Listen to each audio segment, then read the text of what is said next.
익산 일빛교회 장권능 목사입니다.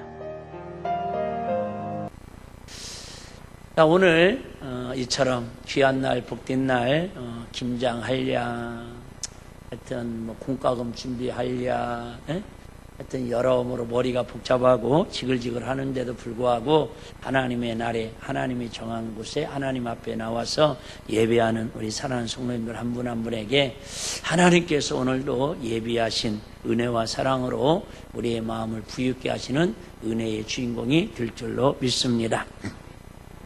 어느 목사님께서 성도의 가정에 신방을 갔습니다.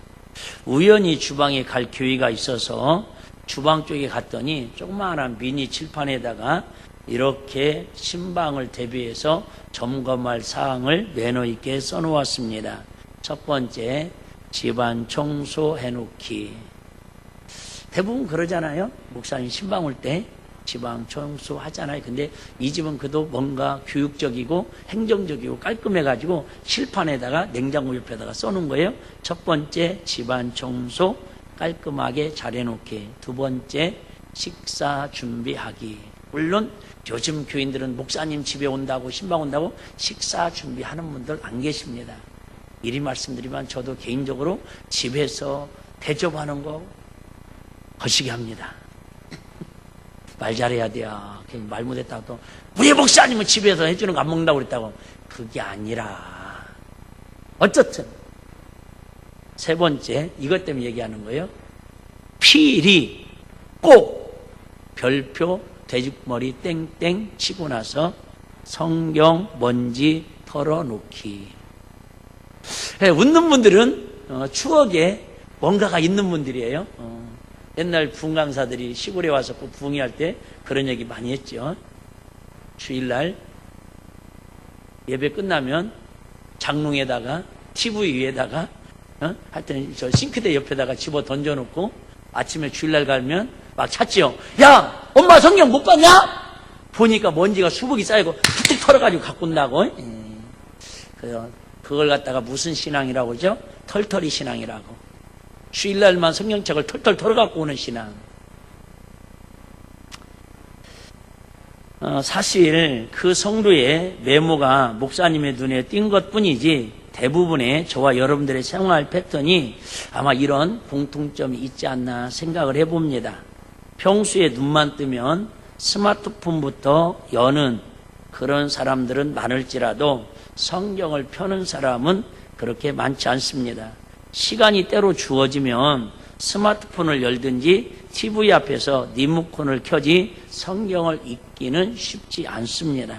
시간이 되면 컴퓨터를 열거나 사람들에게 전화하지 하나님 앞에 나가 하나님과 대화하고 이야기하는 사람들이 많지 않습니다.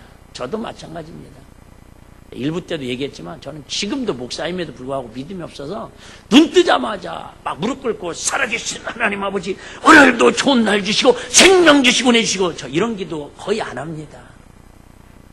그냥 아침에 알람 소리가 떼링떼링 울리면 어우 씻어가 먹으려면 알람 시계는 누가 만들어가지고 막 그런 말이 막 나오기 직전까지 인상을 써가면서 막 기지개를 쓰면서 그럼에도 불구하고 하나님 감사.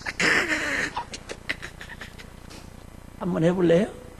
아침에 기지개 쓰면서 무릎 꿇고 기도는 못 얻으려도 기지개 피면서 막 인상 써가면서 그럼에도 불구하고 감사해요. 시작.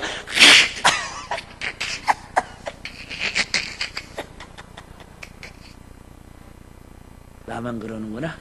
여러분들은 막 알람 소리 울리면 할렐루야 오늘도 하나님 주신 선물 행복합니다. 기대됩니다. 설레입니다. 막 오늘도 누구를 나도 복음 전해주고 오늘도 기도해서 하나님 영광을 드러내니까 막 이렇게들 사시는군요. 하루를. 저는 잠잘 때도 무릎 꿇고 하나님께 막 오늘도 하나님께 은혜로 마무리하게 하심을 감사합니다. 이런 기도하고 자지 않습니다. 그냥 이불에 뒤집어져 가지고 대자로 뻗어가지고 하나님 오늘도 나와 함께 해주셔서 감사하고 내가 누울 수 있는 병원에 오늘도 눕지 않냐고 침대에 누울 수 있어서 감사하고 야 혼자 가장 편한 자세에서 이렇게 하나님 보고 그냥 뭐 중얼중얼 하다 보면요 저는 거의 특별한 경우 아니고는 10분에서 20분 안에 거의 잠이 듭니다. 나는 불면증 때문에 잠을 못 잔다는 분들은 내가 이해는 하는데 연구는 해봐야 할 것 같아요. 다시 얘기할게요. 하루 시작을 우리가 성경 말씀 읽고 하나님께 정식으로 기도하고 출발하고 살아야지만, 그러지 못할지라도 매일매일 하루의 시작과 끝을 하나님을 신뢰하고 하나님의 은혜를 구하고 하나님께 감사하면서 살면 제가 볼 때는 그래도 그냥 마음이 평안하고 잠은 잘 오는 것 같아요. 할렐루야. 꼭 제 기준이 맞는 건 아니에요. 또 어떤 분들은 막 일어나자마자 주여 3분씩 5분씩 기도한 분들이 목사님이 그랬다고 해서 또 저처럼 하시면 안 됩니다. 지금 잘하고 계시는 겁니다. 옆 사람을 알려드려요. 집사님 하는 게 옳답니다. 시작.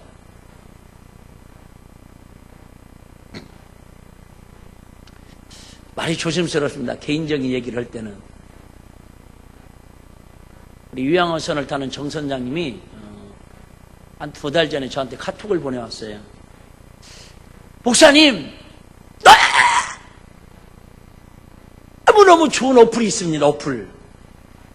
일비교회 스마트 주부 나오기 전에 너무너무 좋은 어플이 있는데, 목사님 이것 좀 제발 일비교회 성도들한테 다 광고해가지고 음으로 다 깔게 해가지고 음으로 다 그걸 하게끔 해야 한다라는 거예요. 막 피를 토하듯이 막 이거 음으로 막 안 오는 사람은 느낌이 막 3년씩 감옥에 보내야 한다는 그런 느낌이었어. 내가 느낌은 뭐냐고 물어봤더니, 스마트폰을 그냥 어플을 깔아놓으면 스마트폰을 딱 전화가 받든 하든 열면 하나님 말씀 한 구절이 뜬대요. 있지 지금 그거 하는 분들이네. 그거 읽지 않으면 전화를 그냥 스마트폰을 열어도 볼 수가 없다라는 거예요. 영어 단어장도 있잖아요. 나 그 2가지 다 해봤는데 영 귀찮아서 싹 지웠거든요. 아니 그 중심이 너무 이쁘지 않아요? 하루의 시작을, 저도 스마트폰 들고 거기 가거든요. 아침에. 아니 나도 그래요. 그런데 어쩌든 스마트폰을 갖고 가는데 어쩌든 하면서 어쨌든 버튼을 누르면 여호와는 나의 목자시니 내가 부족하면서 이 한 구절을 읽지 않으면 그 다음에 열리질 않아. 이 어플을 자기가 알게 돼가지고 깔아놓고 그렇게 하다 보니까 너무너무 좋다고 나한테 자랑하면서 성도들한테 나 광고했어요. 분명히 어플 깔아서 다 그렇게 하라고 나는 얘기해드렸어요. 나중에 혹시 오셔가지고 이분이 집사님 그 어플 깔았어요 확인해가지고 혹시 밥 안 사줘도 나 책임 못 지네. 자, 무슨 얘기인지 아시겠죠? 우리가 비록 눈을 비비고 하루를 시작하고, 어떤 사람은 냉수를 마시고 하루를 시작하고, 어떤 못된 사람은 아니지만 습관으로 하루를 시작하는 사람도 있고, 어떤 사람은 리모컨 가지고 그죠? 밥 먹으러 가면서도 리모컨을 틀어놓으면서 CBS, CTS 아니고 그죠? 불륜관계, 삼각관계 드라마 틀어놓고 가면서 쿡쿡 밥하고 반찬 오는 사람들도 있고. 그런데 중심만큼은 하나님을 의지하고 하나님을 시작하면서 하나님 말씀을 기준으로 하루를 시작하고 하루를 마무리하자, 그 얘기예요. 할렐루야. 근데 하루 12시간 앉아서 성경 보라는 거 아니잖아요. 하루에 10시까지 기도하라는 거 아니잖아요. 의미를 아시겠죠? 어쩌면 이것은 육적인 그리스도인의 자연스러운 일이라고 볼 수 있습니다. 이런 일 때문에 양심의 가책을 받거나 주님께 죄송하다는 생각조차 들지 않는 게 우리들의 현실입니다. 왜 그렇습니까? 이런 삶의 패턴이 습관이 되어있기 때문입니다. 그러나 정반대로 하나님의 사랑을 통해 인생의 기쁨을 누리고 행복을 누리는 사람은 그런 것들에 별 관심이 없습니다. 왜냐하면 생수 같은 진정한 기쁨과 행복을 주님 안에서 누리기 때문입니다. 신앙이 형식이 아니고 삶으로 자연스럽게 자리를 잡았기 때문입니다. 말도 안 되는 얘기인데요. 이게 TV를 보니까 볼 게 없더라고요. 엊그저께도 제가 1번부터 해가지고 100, 한 200 몇 번까지 한번 다 눌러봤거든요. 근데 볼 프로가 없더라고요. 바꾸 얘기할게요. 볼 프로가 없는 게 아니라, 볼 채널이 없는 게 아니라 내가 흥미를 가질 만한 채널이 없어서 그래요. 뭔 말이 되죠? 오늘 여러분들이 설교 제목이 뭐냐면 한번 따라해 보실까요? 믿음은 삶이다. 믿음은 삶으로 증명이 되는데, 그 믿음은 내 관심사가 어디에 있느냐에 따라서 내 삶이 패턴이 바뀌어진다 그 말이에요. 하나님께만 믿음의 삶의 패턴이 있는 사람은 일어나면서 기도하면서 감사하면서 말씀을 묵상하면서 오늘 하나님이 기쁨 되는 삶을 어떻게 살 것인가 항상 패턴이 그쪽으로 가 있어요. 그런데 믿음이라고 갖고 있으면서도 세상에 사는 패턴들은 오늘도 돈 어디 가서 벌을까, 오늘도 누구를 사기쳐 먹을까, 오늘도 어떻게 자기도 원치 않는 육체의 삶으로 내 아를 이용당하고 마귀한테 속고 있더라 그 말이죠. 오늘 본문은 잘하는 내용이에요. 간단한 내용입니다. 기도하라는 내용입니다. 믿음 있는 사람은 뭐 하라는 거예요? 기도하라는 거예요. 자, 좀 이따가 졸을 분들을 예비해서 내가 미리 결론부터 다 정리해서 말씀드려놓고 오늘 본문 볼게요. 자, 믿음은 우리가 아시는 것처럼 무엇을 통해서 생기냐면 들음에서 생겨요. 무엇을 들음으로 생기죠? 하나님의 말씀을 들어야 돼요. 세상의 지식을 들으면 들을수록 세상에 대한 믿음이 생깁니다. 돈 10,000원짜리의 가치에 대해서 계속 듣다 보면 돈 10,000원짜리 가치에 대한 믿음이 생깁니다. 하나님 말씀에 대해서 계속 듣다 보면 예수 그리스도가 어떤 분이고 하나님이 성령님이 어떤 분인가를 알게 됨으로써 믿음이 자꾸 성장합니다. 그런데 그 믿음을 갖고 있다고 해서 그 믿음이 하나님이 오늘 얘기는 예수님 오실 때에 예수님이 다시 재림하실 때에 믿음이 있는 것 같은데 실상은 믿음이 있다라는 거예요? 없다라는 거예요? 없다라는 거예요. 내가 갖는 믿음 말고 주님이 인정하는 믿음을 수여해야 하는데 그 믿음을 자라서 꽃피고 열매 맺어야 하는데 우리는 그냥 예수 믿으면 구원 받으면 천국은 따놓은 당상이라고 그래서 믿음은 진리 안에 자유케 한다고 그래서 우리 내 맘대로 삶을 내 뜻대로 육체의 삶대로 살아도 되는 양 착각하고 있는 분들이 생각외로 많더라 그 말이죠.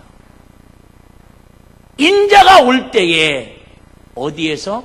교회 안에서가 아니라 혼자 있을 때가 아니라 세상에서. 세상이 뭐예요? 우리가 살고 있는 학생들은 학교 일터 삶의 그 학교 우리는 삶의 현장 직장에서 안 믿는 사람들과 치열한 죄악에 관영하는 소돔과 고모라 같은 우리 세상에서 믿음이 있는가 우리 주님 올 때에 믿음이 있는가 확인해 보겠다 그 말이죠. 그 말은 뭐예요? 믿는 사람은 많은데 주님 올 때에 들림받을 인정받을 정결한 신부로 예비하고 예복 입고 있는 사람은 그렇게 많지 않다라는 걸 우리에게 교훈하고 있다 그 말이에요. 자, 누구나 다 믿어요.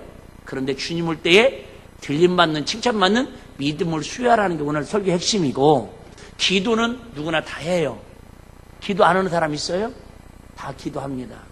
우리의 마음의 소원도 기도고 우리 신음소리도 기도고 우리 원망 불평하는 탄식소리도 기도입니다. 그런데 그 기도하되 1절 한번 보실래요? 나름대로 기도들은 다 하는데 어떤 기도를 하라는 거예요? 항상 기도하라는 거죠. 어떻게 항상 기도해요? 못합니다. 근데 더 중요한 건 항상 기도하고 뭐 하지 말으라는 거예요? 낭망치 말아야 될 것을. 많은 사람들이 예수 믿어요. 많은 분들이 신앙생활을 해요. 많은 분들이 나름대로 교회 생활을 하고 기도를 해요. 근데 대부분은 중간에 가다가 낭망하고 포기하고 좌절한다 그 말이에요. 우리 속담에 가다가 아니 가면 아니 감만 못하느니라. 제가 목회하면서 마음 아픈 것 중에 하나가 그런 부분들이에요. 미륵산을 올라가다가 대부분 중간에 포기하고 내려오는 사람들은 거의 7부, 8부에서 포기하고 내려오는 사람은 없습니다. 거의 몇 분 능선에서 정도 포기하고 내려오죠? 안 해봐도 잘 몰라요? 등산 오면 생각을 하기 싫어요? 3부, 4부, 5부까지 가기 전에 어메 힘들어 죽겠네, 음에 배고파 죽겠네, 우리 그만 가게. 거의 5부, 6부 선에서 뒤돌아서 하산하는 사람들이 많습니다. 7부 넘어가고 8부, 9부 능선 가면 힘들어도 깔팍줘도 어떻게든지 정상을 받고 내려오려고 끝까지 포기하지를 않습니다. 우리 신앙생활도 마찬가지예요. 계속 몇 주 동안 그런 얘기 하죠. 나름대로 돌 항아리를 준비는 해요. 믿음으로 물을 채우라니까, 아구까지 채우라니까 채우기는 해요. 근데 몇 개를 채워야지요? 6개를 채워야 돼요. 돌 항아리에 6가지 아구까지 채워야 하는데, 대부분은 2개 채워보고, 에이! 채워도 별일도 안 생기네. 남한 장군이 그랬죠? 몇 번 요단강에 가서 씻으라고 그랬죠? 6번? 7번. 퐁당퐁당 3번 하고 와가지고 묻지요? 아씨! 안 나섰네. 나 그만할래. 그러니까 옆에 있던 하인이 뭐라고 그래요? 장군님, 여기까지 오셔서, 아니, 그거 퐁당퐁당 7번 하시라는데, 뭔 3번 하는 거나, 7번 하는 거나, 뭔 자존심 상하신다고 중간에 포기하려고 하십니까? 그냥 하신 거 7번 마저 하시지요. 옆에서 하인, 그 계집 아이가 그 말을 하니까 순종해요, 안 해요? 하고 가서 7번을 씻고 나오니까 그 온몸이 깨끗하게 나음을 받았다라는 거 아니에요. 많은 분들이 나 지금 할 만큼 했다라는 거예요. 나 기도할 만큼 했다라는 거예요. 나 노력할 만큼 했다라는 거예요. 그런데 주님은 7 항아리까지, 6 항아리까지 물을 아구까지 채워야 그때 물을 뜰 때에 푸드주로 바뀌는 것이지 5 항아리까지 채워갖고는 되지 않더라는 거죠. 기도하되, 항상 기도하되, 기도하다가 뭐 한다라는 거예요? 낙심하고 포기할 수밖에 없게 마귀가 만든다 그 말이에요. 왜? 기도해야 아까 얘기했죠? 말씀이 믿음으로 꽃피고 열매 맺는 간증의 주인공이 되는데, 이루는 알아도, 지식으로는 알아도 기도하지 않으면 영적인 그 힘을 공급받을 수 없다 그 말이에요. 앞에 가로수들 있잖아요. 좋은 나무들 있잖아요. 자, 나무를 옮겨 심어놨어요.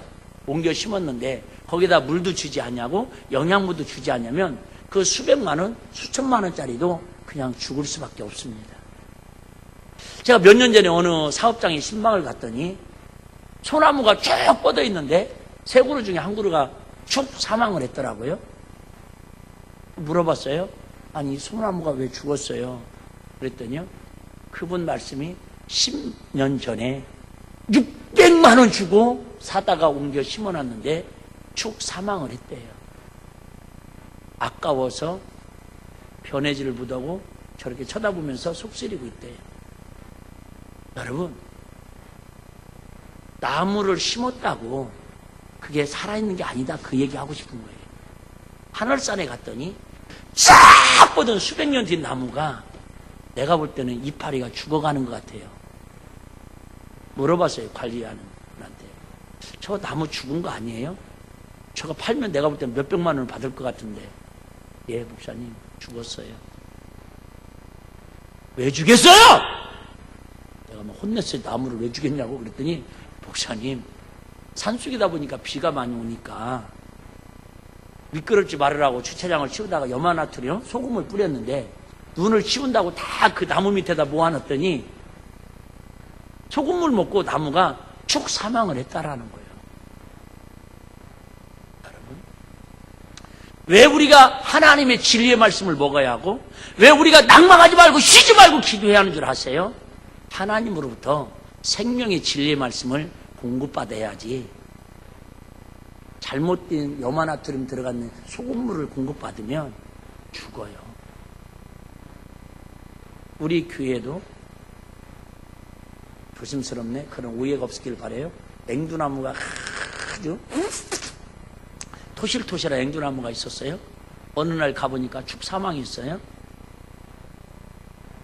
누가 앵두나무 죽였어! 내가 막 속이 상해가지고 막 병사를 부르려고 그랬어요. 그래서 내가 나름대로 연구를 해보니까 우리 정말 착실한 집사님이 주방에서 김치 나오고 짠 음식 나오면 거름이라고 그 밑에다가 파가지고 준 거예요.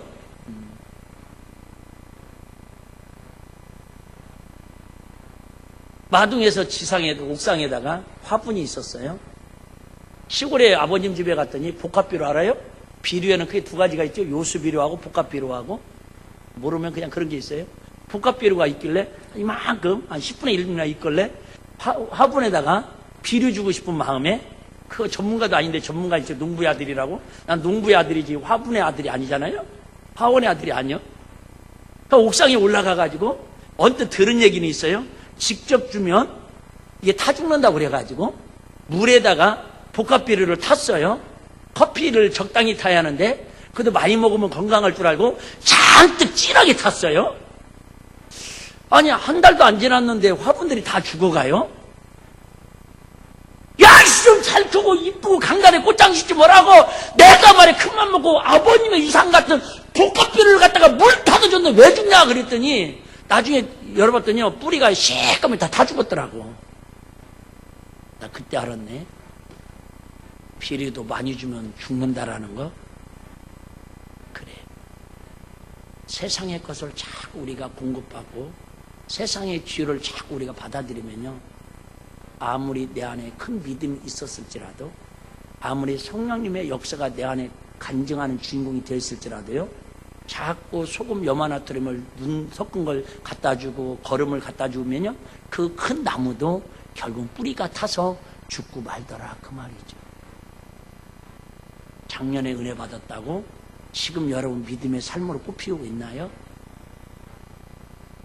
어렸을 때에 기도원 가서 성령 체험 받고 환상 보고 은사 받았다고 지금도 그 삶의 믿음으로 하나님을 증거하는 삶이라고 자랑할 수 있나요? 착각하지 말자라는 거죠. 어쨌든요, 항상 기도하지 뭐 하지 말으라는 거예요? 낭망치 말으라는 거예요. 바꿔 얘기해, 마귀는 기도하라는 거예요. 은혜 받으라는 거예요. 근데 뭐 하라는 거예요? 정산에 등산은 하라는 거예요. 등산은 가라는 거예요. 근데 중간쯤으로 가다가 뭐예요? 아이고 힘들다고 핑계대고 집으로 내려가게 만드는 게 마귀 역사다 그 말이에요. 이해되시죠? 적당히 하라는 거예요. 다음에 하라는 거예요. 하다가 포기하라는 거예요. 실망하라는 거예요. 낙심하라는 거예요. 믿어도 별거 없네. 예수 믿어도 별거 없네. 열심히 해도 별거 없네. 기도해도 별거 없네. 그렇게 우리 마음과 생각을 병들게 만드는 게 마귀라는 거예요. 한 번에 여러분 나무 토막을 쓸듯이, 그죠? 밑둥가리를 잘라서 넘어뜨리지 않아요. 조금씩 소금물을 뿌리듯이 마귀는요, 우리 세상 것들을 우리 마음과 생각에 뿌려서 죽어가게 만든다 그 말이에요. 어쨌든 지금 기도에 대한 이야기를 하고요, 믿음에 대한 얘기를 하고요, 결정적인 건 아까 얘기했죠? 8절에서 다시 한번 띄워줘 보실래요? 마지막 8절. 인자가 올 때에 세상에서, 교회가 아니에요, 세상에서 믿음을 보겠느냐? 이 말은 무슨 얘기예요? 믿음이 있다 없다?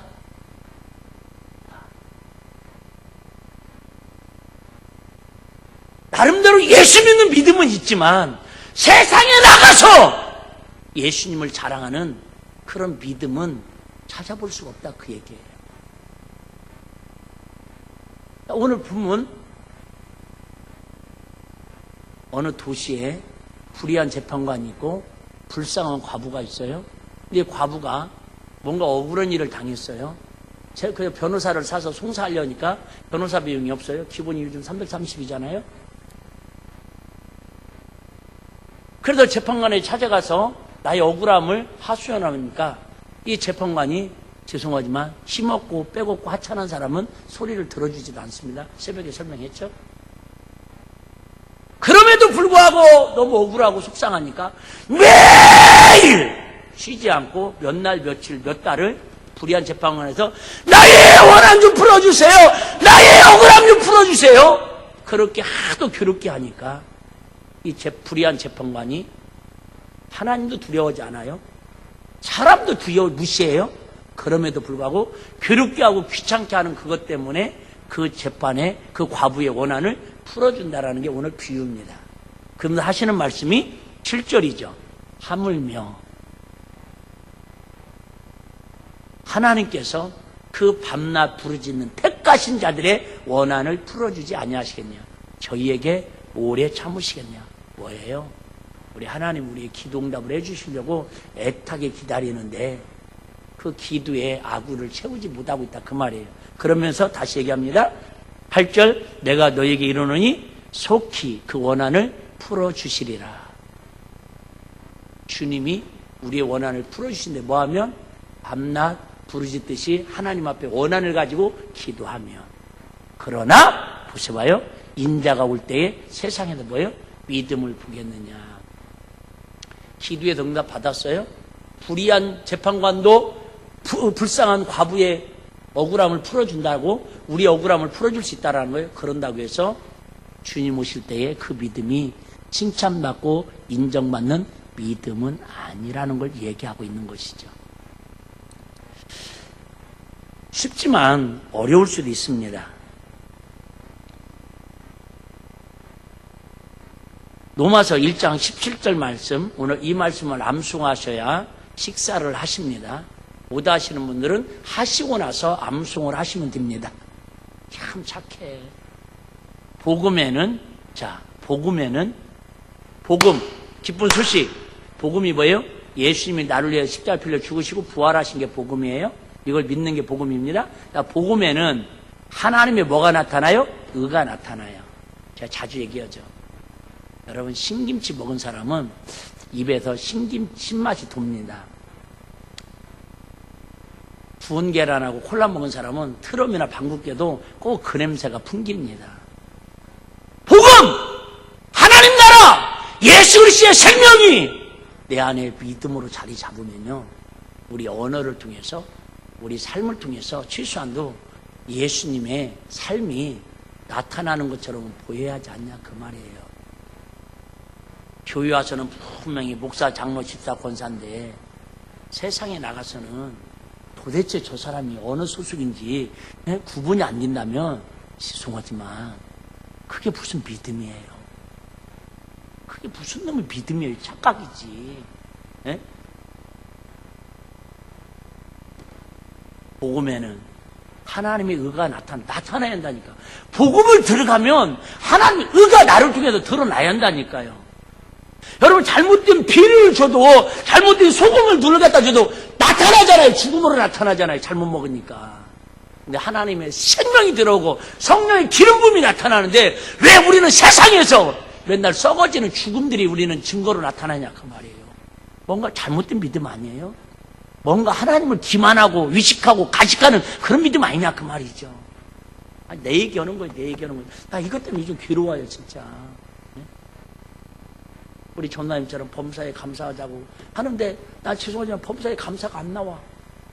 나 우리 성도들이 막 내 귀에 막 그냥 뒤통수 까는 소리 들려오면요, 막 내가 그래서 막 누구야 이름대 내가 형태부 갖다 7박 확 불려버렸다니까 내가. 응? 진짜 난 지금도 그런 마음이 있어요. 마음에 감사가 안 돼요.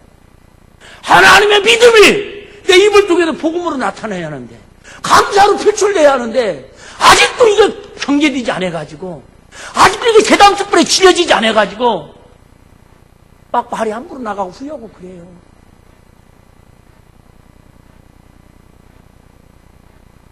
누구 얘기한다고 생각하지 마시고 내 얘기하는 거야. 난 진짜 내 얘기. 복음에는 하나님의 의가 나타나서 중요한 얘기예요. 믿음으로 믿음에 이르게 하나니. 이걸 해석을 못해가지고 한국교회가 상당히 성도들을 방지하게 만든 말씀 중에 하나가 이 말씀이에요. 믿음으로 믿음에 이르게 하나니 기록된 바 오직 의인은 무엇으로 살리라? 믿음으로 살리라. 그래서요, 예수 믿고 구원받으면 착각을 하는 거예요. 진리가 너희를 자유케 한다고 그래서 이제 나는 예수 믿으니까 전도 따로 당상이니까 내가 세상에서 어떻게 삶을 살아도 어떤 죄를 져도 회개하면 괜찮다라는 착각 속에 한국교회가 지금 빠져가고 있다니까요. 착각입니다, 여러분. 이 말씀 그렇게 해석하면 큰 오산입니다. 그러다가 나중에 슬픔을 내어 지옥 가도 고통받으면 그거 누가 책임지려고요. 다시 앞부분 봐봐요. 이런 얘기입니다. 앞에 나오는 믿음은 믿음으로 믿음에 이르게. 앞에서 나오는 믿음은 어떤 믿음이에요? 예수님이 나를 위해 십자가에 피 흘려 죽으시고 값없이 주시는 구원의 선물의 믿음입니다. 예수 믿으면 구원받는 믿음.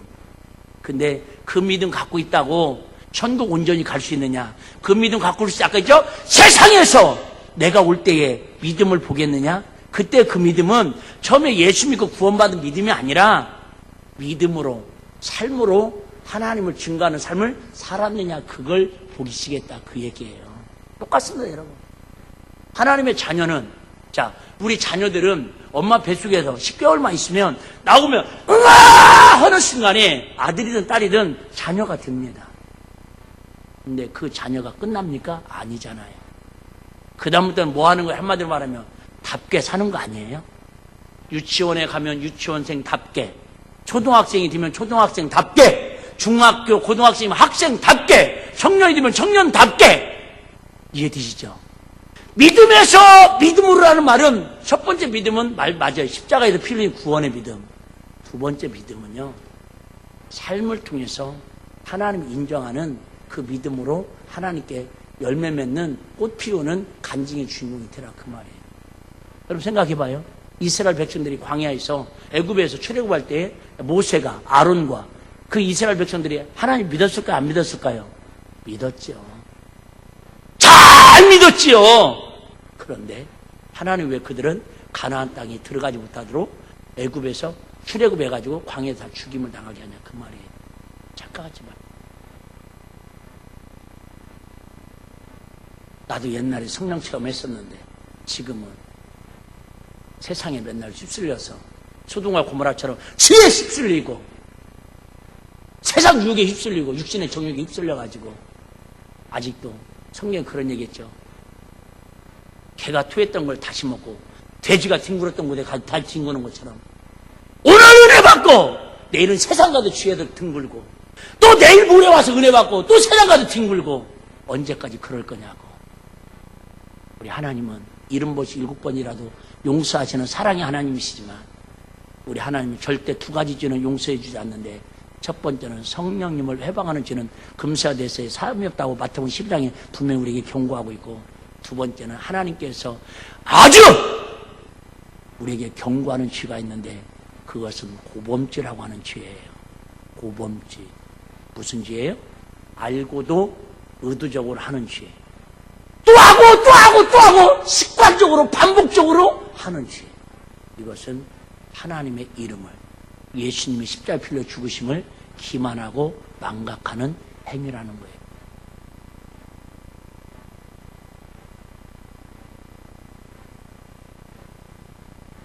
다시 얘기합니다. 오직 의인은 믿음으로 말미암아 산다는 말은 그 믿음은 뭘로 통해 나타난다고요? 믿음으로 말미암아 살리라 이 말은 믿음이 뭘로 나타난다고요? 삶으로 나타나지 않으면 그 믿음은 마귀에게 속는 믿음이고 위선적인 믿음이라 그 말이에요. 근데 믿음이 없는 건 아니에요? 믿음은 있어요. 아까 했잖아요. 나무가 살아있어도 지금은 살아있지만 틀림없이 며칠 있으면 죽는 나무 있어요. 제가 기도하면서 그런 게 느껴질 때 가슴이 아픈 거예요. 저분 저러다가 틀림없이 지금은 살아있는 것 같은데 지금은 사지가 멀쩡해서 큰소리치고 다니는 것 같은데 분명히 영적으로 저 사람 병 들어가고 있는데 마귀한테 이미 꽉! 너는 사자처럼 악음리에 씹혀가지고 질근질근 씹히고 있는데 영적으로 둔해가지고 본인만 모르고 있는 거예요. 결국은 나중에 목사님 욕하고 교회 다니도 별것도 아니라고 예수 믿어도 별것도 아니라고 하나님 원망하고 세상 세속에 소돔과 고모라 멸망하는 곳으로 끌려갈 사람들이 보이니까 이렇게 타는 거예요. 제가 여러분들한테 이 귀한 날 피곤하고 지쳐서 지금 하나님께 나온 성도들한테 제가 좋은 얘기 해주고 위로 얘기해주고 유머 얘기해주고 웃는 얘기 해주고 제가 그 설교 못하겠어요? 제가 웃음 치료자 자격증까지 전문적으로 딴 사람인데 근데 그 영혼이 우리 영혼이 그게 무슨 유익이 있어요? 내가 여러분 웃겨드리려고 여기 온 거 아니잖아요. 우리 영혼이 더러워진 것이 있다면 우리 영혼이 하나님과 가로막힌 찌꺼기가 있다면 오늘 예배를 통해서 닦아내고 씻어내서 하나님만 볼 수 있는 하나님의 얼굴을 구할 수 있는 은혜로 살자 그 말이 할렐루야. 요한복음 1장 12절에도 그러지 않습니까? 영접하는 자 곧 그 이름을 믿는 자들에게는 하나님의 자녀가 되는 뭐예요? 권세를 주셨으니 하나님의 자녀라는 말은 하나님의 상속자라는 말이고요. 권세라는 말은 헬라어로 에수시아인데 하나님께서 아들 예수 그리스도에 부여하신 절대적인 권한과 힘을 말합니다.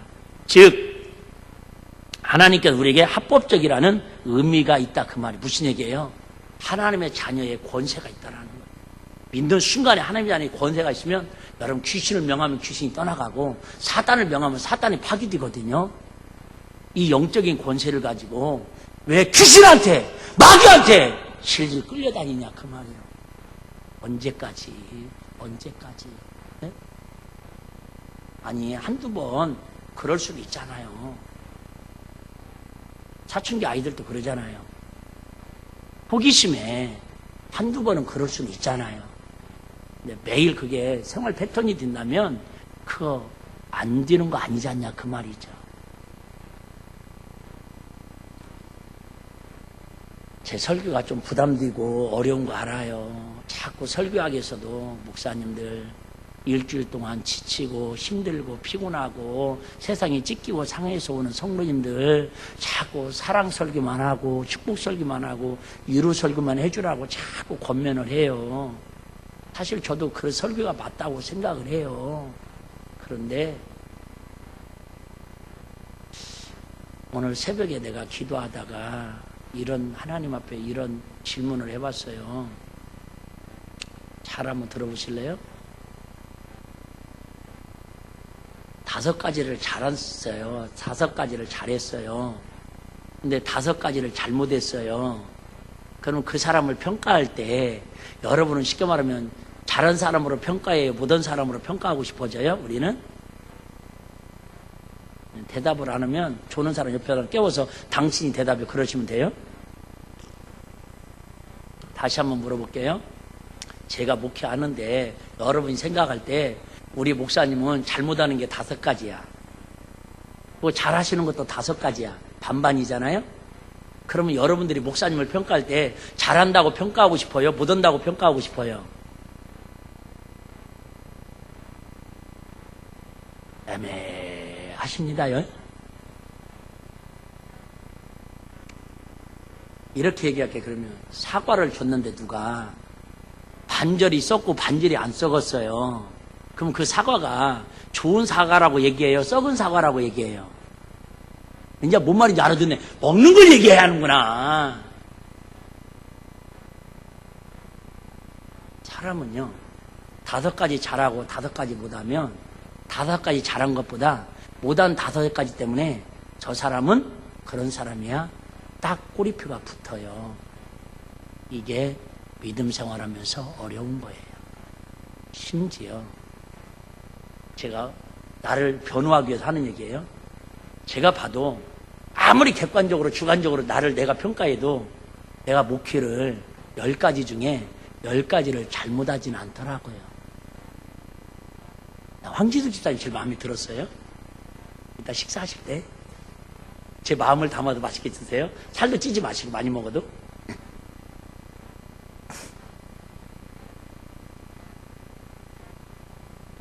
제가 나름대로 하나님 앞에 성도님들한테 목회하는데 내가 아무리 생각해봐도 10가지 중에 9가지 이상을 잘못하고 1가지만 잘하는 그런 목회자는 아닌 것 같아요. 조금 억지를 쓰자면 나는 10가지 잘하는 목사도 아니고요. 그런다고 내가 볼 때 10가지 다 잘못하면 여러분들 이 자리에 앉아있지도 않죠, 솔직히. 누가 앉아있겠어요? 목사님 하루 쪽쪽마다 다 마음에 안 들고 다 은혜가 안 되고 다 꼴 보기 싫으면 이 자리에 누가 앉아있겠어요? 내가라도 나는 안 앉아있겠다.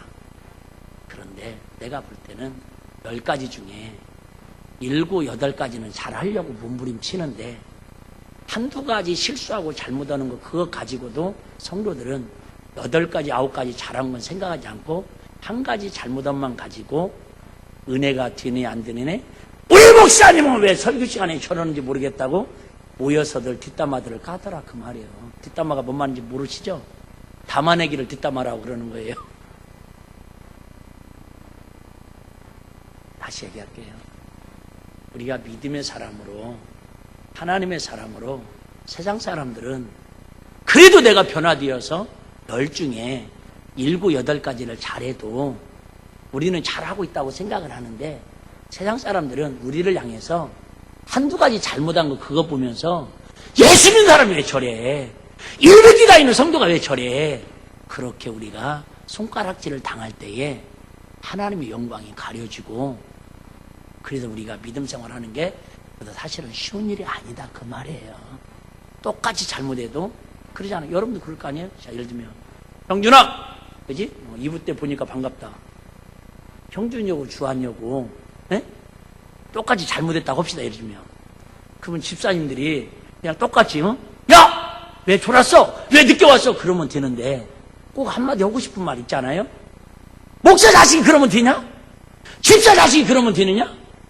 아니, 우리 마음속에는 그게 은근히 있어요. 이해되죠? 세상 사람들도 우리를 향해서 그런 시선으로 우리를 보고 있다니까요.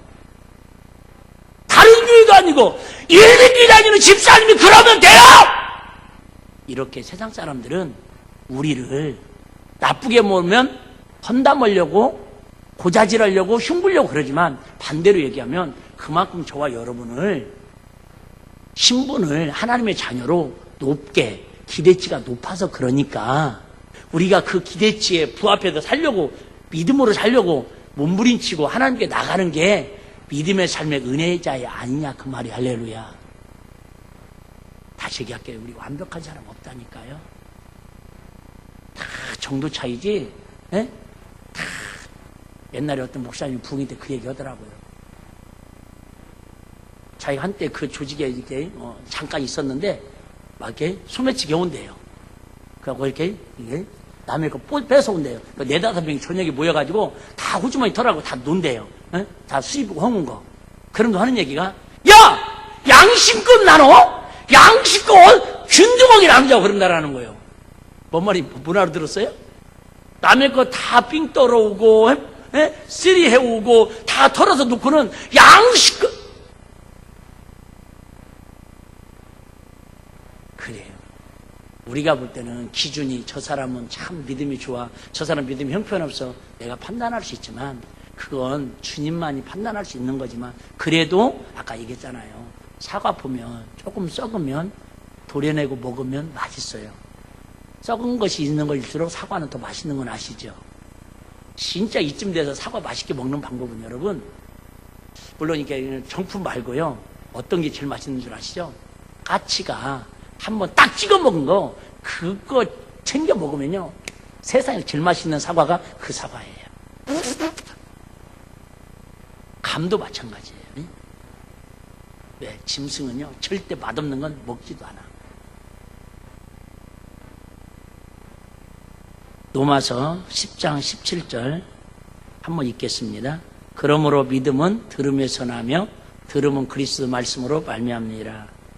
결론적으로 하나님의 말씀이 얼마나 소중하고 그 말씀이 말씀드리는 나의 삶으로 나타나려면 뭐가 수반돼야 한다고요? 기도로 영적인 힘을 공급받아야 한다. 지금 그 얘기를 이렇게 어렵게 얘기하는 거예요. 제가 빨리 한번 읽어드릴게요. 지금은 성경이 너무 흔해져서 필요 없는 책처럼 휴지처럼 쓰레기통에 버려집니다. 그러나 15세기에 인쇄술이 발달되기 전까지는 성경을 사람들이 직접 써서 만들었습니다. 고대 사회에서 1급 필사자가 100주를 필사하는 비용이 노동자 1개월의 월급에 해당하는 25데나리온이었습니다. 마태복음 전체가 2600줄입니다. 김밥은 얘기하는 거 아니에요. 지금 또 오늘 김밥 또 나오는 줄 얘기하면 김밥 나오는 줄 알고 또 흥분하는 사람 두 분 있네. 마태복음은 전체가 2600줄입니다. 그러면 마태복음 한 권의 값은 노동자 26개월의 임금입니다. 지금의 환율로 환산하면 노동자 한 달 임금을 200만 원으로 쳤을 때에 계산해도 마태복음의 가격은 5,200만 원이 됩니다. 이렇게 성경 전체를 복사하는데 3만 데나리온이 들어갑니다. 우리 돈으로 무려 30억입니다. 여러분이 갖고 있는 성경 한 권은 그렇게 치더라도 30억짜리라는 거예요. 근데 우리는 성경이 지금은 너무 흔하다 보니까, 성경의 말씀에 홍수 속에 살다 보니까 말씀대로 지키고 말씀대로 순종하고 말씀대로 사는 믿음으로 꽃피우는 그 희귀성을 우리가 망각하고 있다 그 말이에요.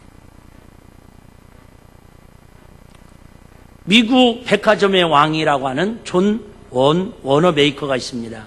우리나라의 YMCA 종로 2가에 가면 건물이 있습니다. 그 건물을 존 워너메이커라는 백화점 왕이 기증을 한 건물이 YMCA 건물입니다. 그러니까 엄청 부자라는 거 알겠죠? 그는 이런 말을 합니다.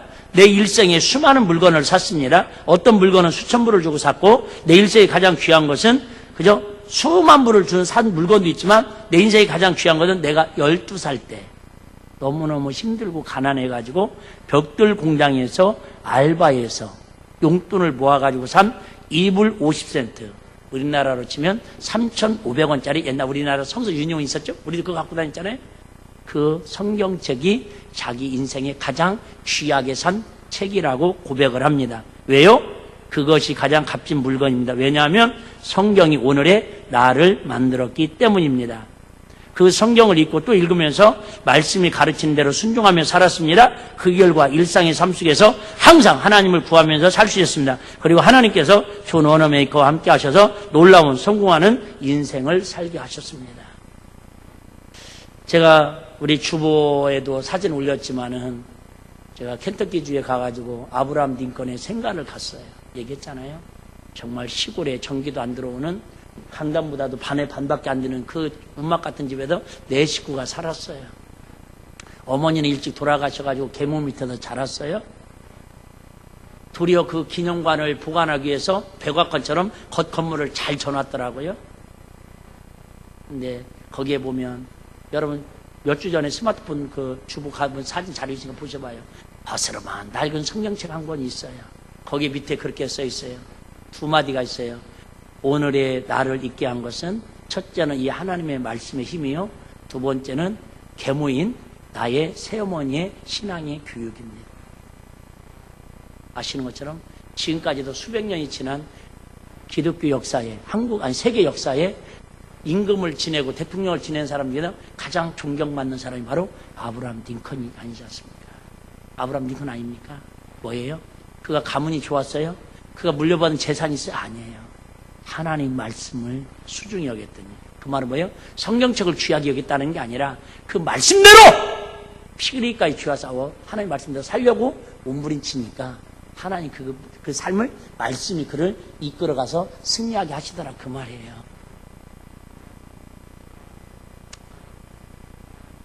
하나만 더 읽어드릴게요.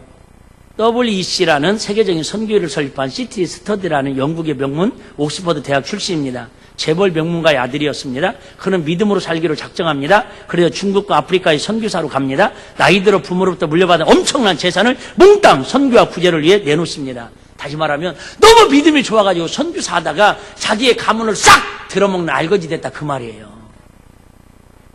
진짜 누리면서 살 수 있는 사람이었는데 그는 임종을 앞두고 이런 말을 합니다. 내 인생을 돌아보니 즐거웠던 몇 가지가 있습니다. 가족의 반대에도 불구하고 하나님의 명령에 순종해서 중국과 아프리카의 선교사로 간 것입니다. 그리고 하나님께서 가진 것을 다 가난한 사람들에게 주고 나를 쫓으라고 하신 말씀대로 순종한 것입니다. 그렇습니다. 결국 인생의 마지막에 남는 것은 믿음으로 하나님을 구하면서 산 것입니다. 아까 제가 새벽에 하나님 앞에 받은 거 환상 본 걸 제가 신비주의자가 아니니까 다 얘기는 못했는데요. 하나님 이런 마음을 강하게 제게 주시더라고요. 사랑하는 장목사야,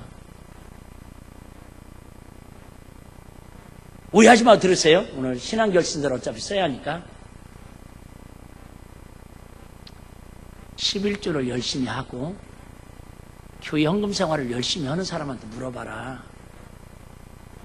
주님이 다 정답을 주시더라고요. 나처럼 착하셔가지고 그동안 신앙생활하면서 11수 열심히 하고 교회 헌금생활 열심히 하고 봉사생활 열심히 했는데 요즘 생활이 어떠냐고 물어보래요.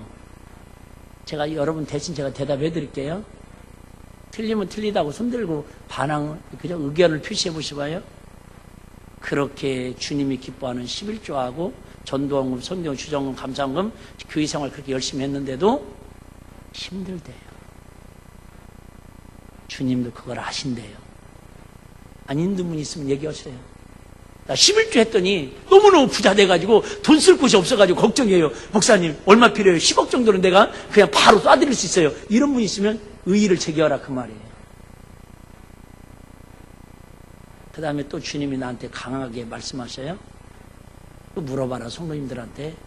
힘들어서 어려워서 11조 제대로 못하고 헌금생활 제대로 못했는데 그들의 삶은 어떠냐고 물어보래요.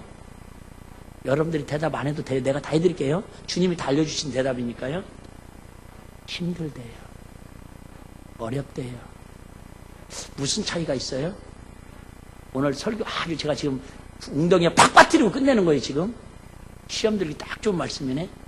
하나님 앞에 순종하고 헌신하고 봉사해도 어차피 힘들고 안 해도 어차피 힘든 건 마찬가지 쌤쌤인데, 그럼 여러분 같으면 아까 얘기했죠? 썩은 정도를 얘기했죠?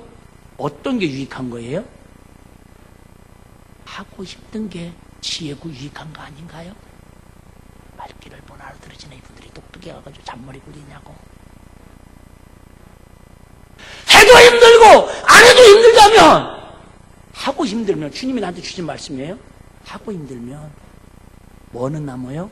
하나님 앞에 자녀의 권세로 당당함은 남고, 이 땅에서 영원히 끝나는 인생이 언젠가 육체의 때가 있는데, 그때에는 이 땅에서 비교할 수 없는 실수한도, 이 땅에서 100배의 복을 받지만 하늘나라에서는 영광의 멸류관, 생명의 의의 멸류관, 기념책에 우리가 상상할 수 있는 금은 보석으로 우리를 위해서 예비하신 상급이 있다라는 거예요. 그러면서 이대로 여러분 성도들에게 가르치라고 해서 내가 설교하는 거예요. 내 머리로는 이렇게 지혜의 말씀이 나올 리가 없잖아요. 여러분들이 나를 아시잖아요. 여러분 다시 얘기할게요. 내년에도 미리 말씀드리지만 신앙생활 녹록지 않을 거예요. 부역활동 녹록지 않을 거예요. 우리 교회 만만치 않을 거예요. 분명히 기도해도 힘들고 안 해도 힘들 거예요. 그런데 기도하고 힘든 사람하고 기도하지 않고 힘든 사람하고, 믿음으로 살아도 힘들고 믿음으로 안 살아도 힘든데, 믿음으로 살면서 힘든 사람하고 믿음으로 안 살면서 세상에 속해서 살면서 힘든 사람하고는, 여러분 이 땅에서 하나님과의 관계가 다르고, 그게 쌓여지면 어느 순간에 결과가 달라지고, 그렇듯 설령 더디오더라도 주님 나라 가보면 결과는 잘못하면 지옥과 천국으로 결과가 갈라질 수도 있다라는 건 성경적인 사실이라는 거죠. 신명기 3장 19절에 그래서 생명과 복과 사망과 저주를 내 앞에 두었으니 너희는 생명과 복을 택하라는 거예요. 택하는 건 저와 여러분의 몫이라는 거예요. 여러분들이 어차피 힘든 거 하나님의 영광을 구하면서 믿음 생활 사는 거 힘들다고 얘기했어요. 근데 그 믿음이 뽑히고 열매 맺어야 간증거리가 되지, 결국은 에이! 저 사람 썩은 사과처럼 세상 냄새 나는 크리스찬이네, 교회만 다니지 도리어 예수 믿는 안 믿는 사람보다 더 행실이 바르지 못하네요. 그런 소리 들으면 그 힘든 신앙생활이 유익이 없지 않냐 그 말이죠. 억울하지 않아요? 분하지 않아요? 속상하지 않아요? 오늘도 마귀한테 당했다고 그죠? 마귀한테 속았다라는 게 속상하지 않아요? 그리고도 11월 달까지 2018년도 정말 믿음으로 잘 달려오셨는데, 우리 예수님의 탄생을 기다리면서 우리 아직도 하나님 앞에 더 가까이 나가지 못하고 우리를 가로막는 것들이 있으면 단호하게 그래서 성탄절 때는 단호박을 끓여서 우리 같이 먹었으면 좋겠네요. 예. 단호하게 끊을 거 끊어버리시고 정말 하나님을 기쁨으로 삼는 저와 여러분 되시기를 주의 이름으로 간곡히 부탁을 드립니다. 주의 이름으로 축복합니다.